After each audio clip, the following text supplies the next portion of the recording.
नमस्कार। डॉक्टर मुल्ला आदम अली के YouTube channel पर आपका स्वागत है। वाणी प्रकाशन नई दिल्ली द्वारा 1980 में प्रकाशित नागार्जुन के काव्य संग्रह तुमने कहा था कि कुछ रचनाओं की चर्चा हमने अपने पिछले भाग में की थी। वे कविताएं जो मूलतः और मुख्यतः 1964 से 79 के राजनीतिक परिवेश को प्रतिबिंबित करती हैं।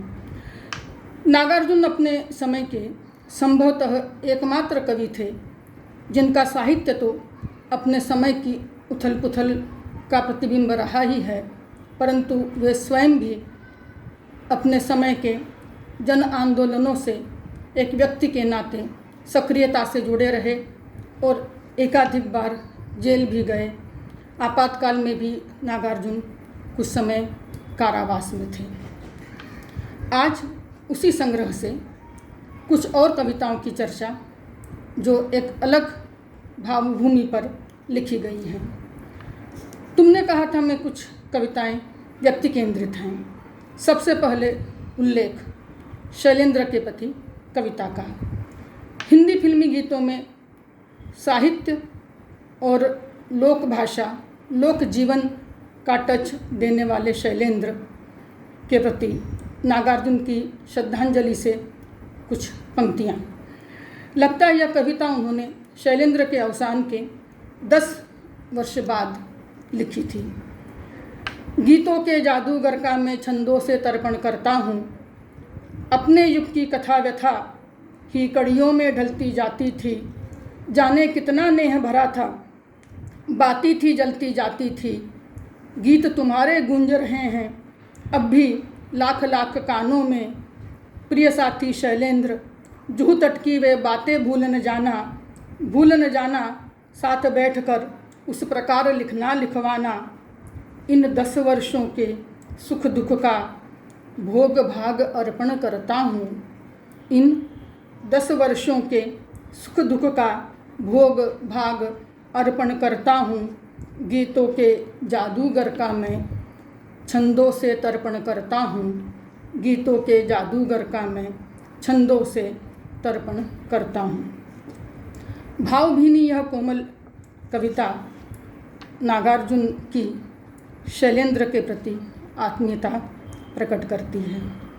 संग्रह की सबसे लंबी कविता का शीर्षक है अच्छा किया उठ गए हो दुष्ट।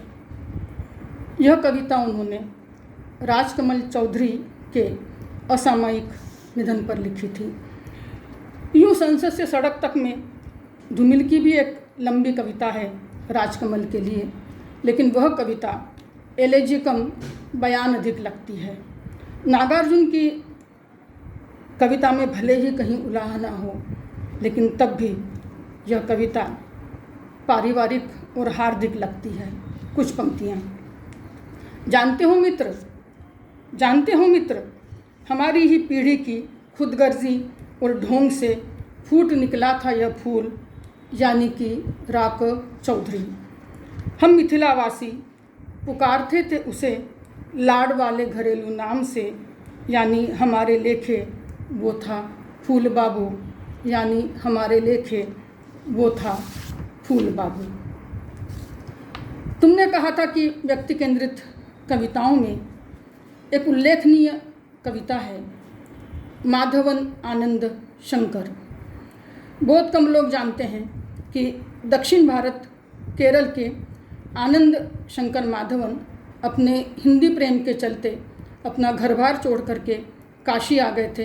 वे कुछ समय गांधी जी के साथ भी रहे और अंततः उन्होंने 1945 में मंदार विद्यापीठ की स्थापना की बिहार में।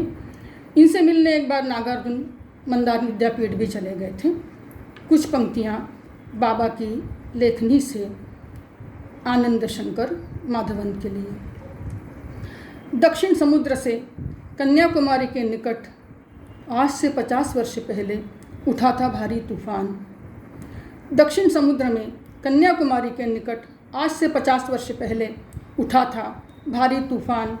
नीरव उत्तराभिमुख उसी वात्या चक्र में उड़कर आया इधर चंदन का एक बिरवा। उसी वात्या चक्र में उड़कर आया इधर चंदन का एक बिरवा, लुटाए जा रहा है सौरभ लगातार। मिला था मलय ध्रुम को यह उत्तर को उधार। धन्य है मंदार, धन्य है बड़भागी बिहार। धन्य है मंदार, धन्य है बड़भागी बिहार।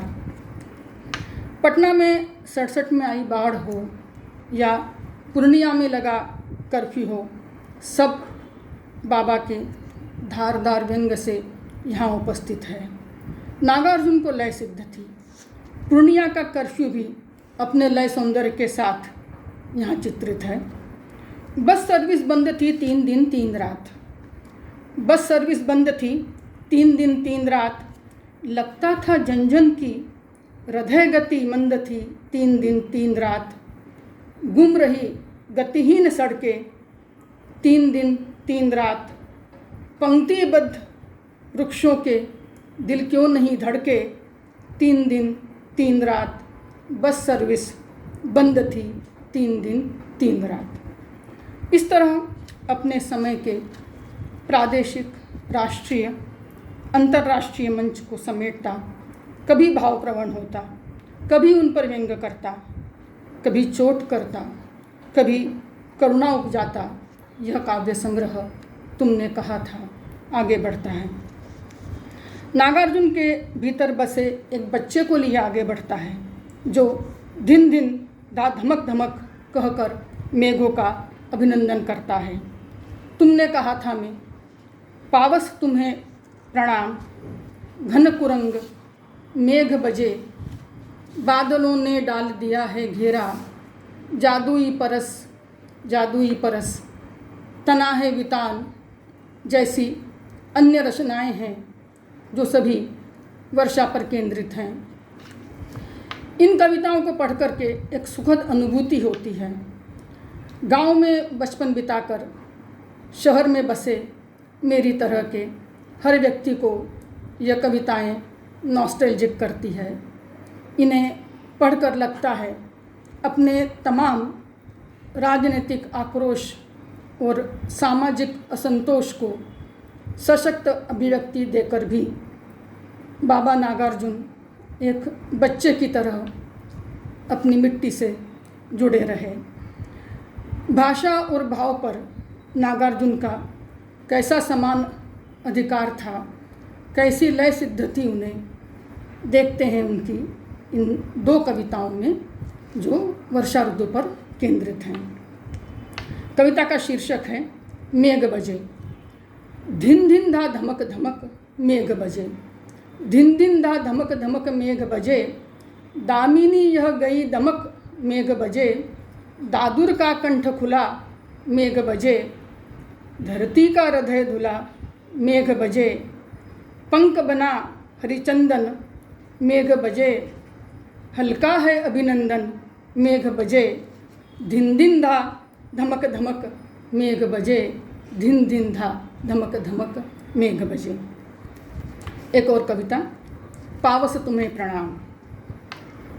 पावस तुम्हें प्रणाम। लोचन अंजन मानस रंजन, पावस तुम्हें प्रणाम। ताप तप्त वसुधा दुख भंजन, पावस तुम्हें प्रणाम।